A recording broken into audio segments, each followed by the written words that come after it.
hello there.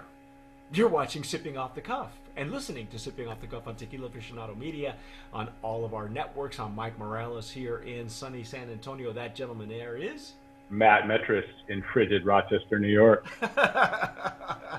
Spring has not sprung for you yet, has it? I mean, it's technically spring, but it snowed this week. So. Yeah. See, I've had that happen. When I lived one year when I lived in New Mexico, the first day of spring we had a snowstorm. All my patio furniture was covered in snow. Matt and I have been dissecting and taking some really decent notes on Busca, artisanal mezcal. This is it's an 80 proof made in San Juan del Rio. It's a 40 ABV. So I like to call it gateway, or Matt calls it a segue mezcal Segue. as well. And entry level. Entry level, yeah. Or just a mezcal rookie's mezcal, I guess. But there, a lot of these are. I think the first one that actually broke on the market like that was El Silencio, and it was a medley mezcal. El Silencio, if you remember, the first bottles were a medley. They were like a combination of three different plants together, and came in at 40 ABV. The other one that even did it before them, but strictly Espadín for starters, was the Scorpion.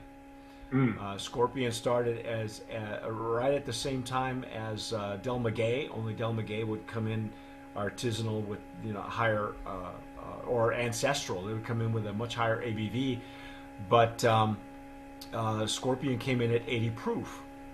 And Matt, what do they say on the website? Or it didn't even say that on the website. What is it aged in? You found it in a press release. I found it in a press release. Yeah. So the Reposado is aged 10 months in French oak barrels, and that's the extent of the detail on the aging. It's fairly dark. Now the bottle has a very light hammered look to it.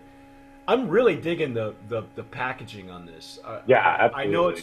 I know it's a regular bottle, but it's got that real lightly hammered look. Mm-hmm.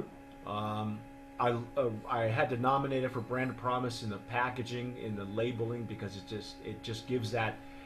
You could tell a lot of thought went into the labeling, and it's called Se Busca. They have an interpretation of Se Busca meaning wanted, as in the Mexican Revolution, which is if you read the website, it's got a cute little story. It's got a nice little story about how they wanted to make it kind of like outlaws and reminiscent of the Adelitas, who were the female warriors, the female soldadas of the Mexican Revolution. So Se Busca can also mean searching. I'm searching. So just to give you a couple, for those of you who are Hispanically impaired, like myself. Hey, believe me, there are other TJs on our group who are much more Hispanically impaired. I thought my Spanish was good until I went to Jalisco, and no one knew what I was talking about ever. So we know somebody who thinks he knows a lot of Spanish, and I can't even understand what he's saying. Anyway, I'm gonna pour my sample here in the Stasel Jarrito, the one for mezcal. I got one too. We enjoyed the Espadín, the Joven, which is the unaged, and now for you said 8 months in French oak. 10 months. Sorry, I corrected myself. 10 months. Yeah. Okay. Now French oak, the only other mezcal that the first mezcal, let's put it that way, to have started to age in French oak was, again, Scorpion mezcal, almost exclusively in French oak barrels. And anybody who's had Scorpion or the Escorpion line can tell you that the French oak really adds unlike tequila, where you have a tequila's aged in French oak, if you, from what I've been able to discern, Any mezcal aged in French oak is just adds another layer of complexity to the juice. Um, It's got a nice color to it. yeah, it's very pretty. It's deep. Yeah. It's rich. It's kind of like a golden amber color. Mm-hmm.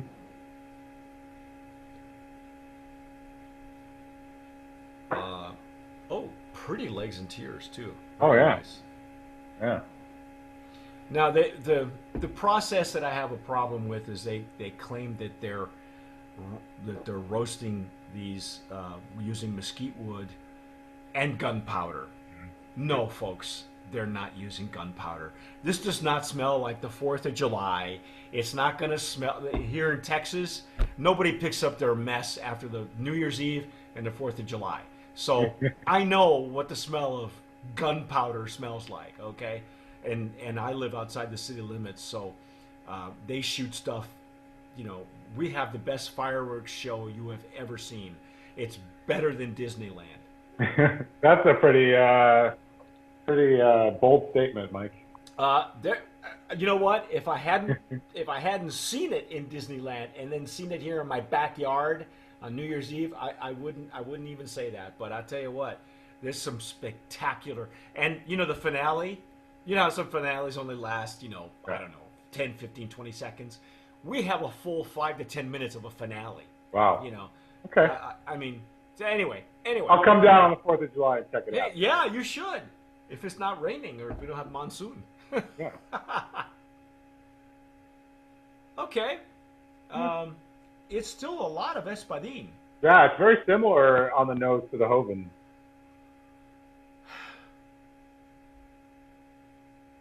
I'm still getting that hint of smoke, the mesquite that they claim that they have. No gunpowder. It's not. No gunpowder, but the smoke is not overwhelming.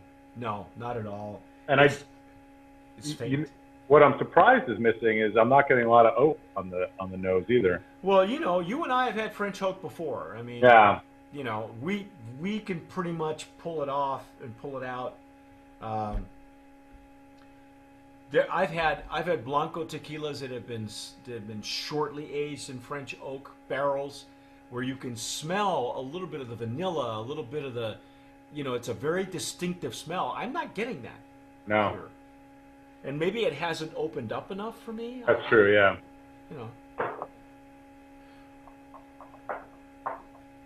I'm gonna go in. I good. think, yeah. Let's give this a shot.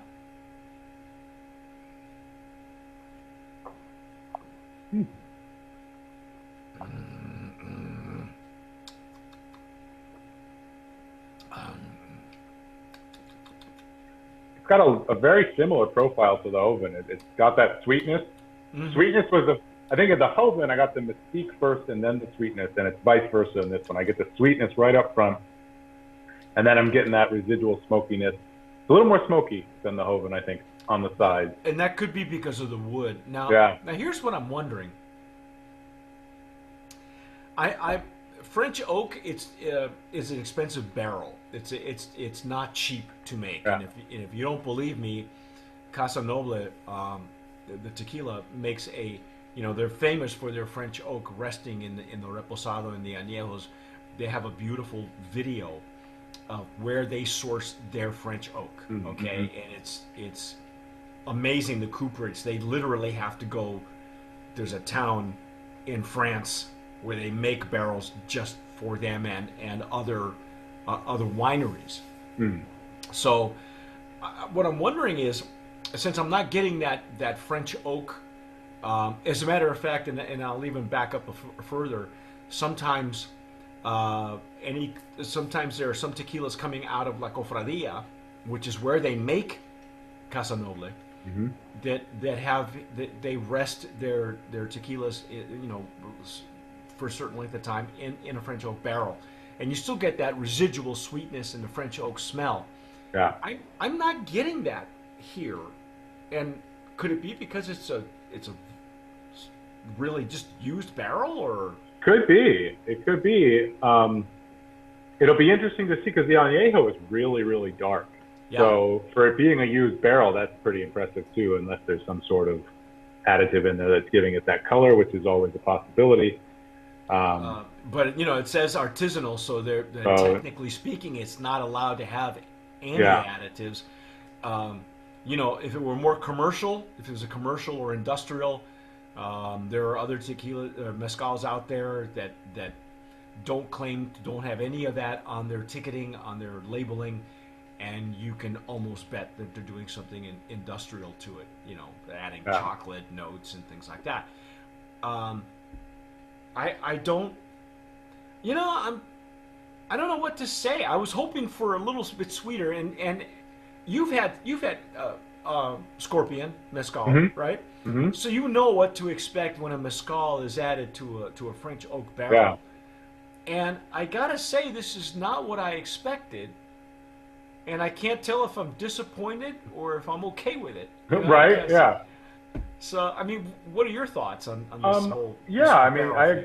I agree with you. It's not, I think, what we expected going in, and I think I'm kind of okay with it.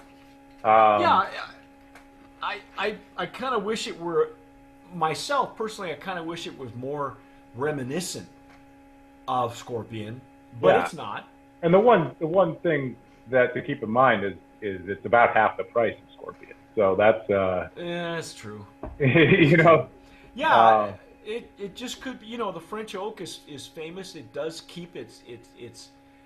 I think because of the type of wood it is, it keeps its characteristics a lot longer than a whiskey barrel or a bourbon barrel, and even then, those barrels can only be used once. hmm Legally anyway, if we're making bourbon or whiskey or bourbon whiskey. Um, but in tequila, you can use them over and over and over again. I mean, uh, G4, they look for stuff that's ancient, yeah. to age their Or their tequila in. Camarena Brothers are using really old barrels, and Yeah. Um, what do you think? Do you think this is brand of promise worthy? I mean, I still, it's a hearty mezcal.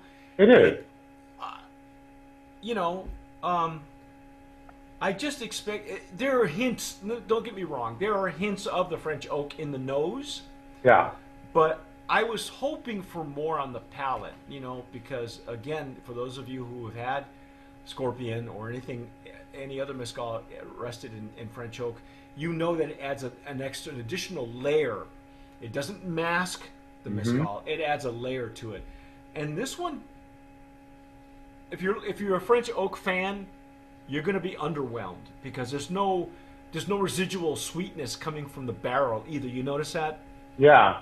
And it could be. I mean, they're not promoting the French oak part on the website either. We had to go digging to find that information. So maybe they're trying to not build up the prejudice against the barrel ahead of time. But I think at the price point at $45 on Old Town, I think that's pretty reasonable for an aged mezcal of this quality. Yeah, the quality's there. Don't get me wrong. I mean, Yeah. we've had last year we had a gateway mezcal that was considered artisanal. Uh, but it was a value mezcal, so it didn't have the finesse hmm that this one does, and I like it. I like it. You're probably right. It wouldn't even surprise me at all if they kind of backed off a little bit on saying that it's a French oak because maybe they're using a bourbon barrel. I don't know. Yeah, I mean, this press release was dated mid 2018 too, so we don't know that that's still the process or, you know. It's interesting on their own tasting notes, they're looking for coconut, sweet almond, and hazelnut. I don't know if I'm getting a lot of nuttiness. No, I might get some more on. In my case, like I just had another sip. I think that there's some toasted almond. I think the nuttiness. There's no sweet nuttiness on it, like there is like there is with a French oak. I'm getting more of the toasted nuts and coconut possibly. but not a lot. You know, it's No, not. it's subtle It's, if it's there. it's not super prevalent. Again, if you're a French oak fan and you're expecting that initial sweetness that's adding an extra layer, you may be disappointed. You're not going to get that, but I am still getting the residual smoke for every sip. Now I am getting some more of the French oak notes on the rear of the palate, Okay. but just ever so slightly. Because Mm-hmm. again, you know when I have to compare it to Scorpion, I have to because that's my bar right there. With the Scorpion line, you almost get that instant French oak. It's like French oak mixed in with the espadin and the mezcal and all it all comes together, you know, all the way through the palate. Whereas this one, you have to pull it out. You have to search for it. But you know, then again, here's the other thing: if you don't know what to expect with a French oak, Yeah. it's you know, all things considered, I think it's a brand of promise. Yeah, I think so too. I, And I, there's I no like scorpion floating in the bottle, so there's that too. yeah, there's that too. And there's no worm in the bottle either. So you know, so yeah, there's bubbles too. You had some lingering bubbles in yours. I did in your in the glass. Hoven. Yeah, in the Hoven. So There's some good bubbles in there. yeah, you know what? It's they're saying here it's a balanced aroma of rich agave and gunpowder. They got to take that off the label. I'm Yeah. sorry. I think there's you're no gonna gunpowder.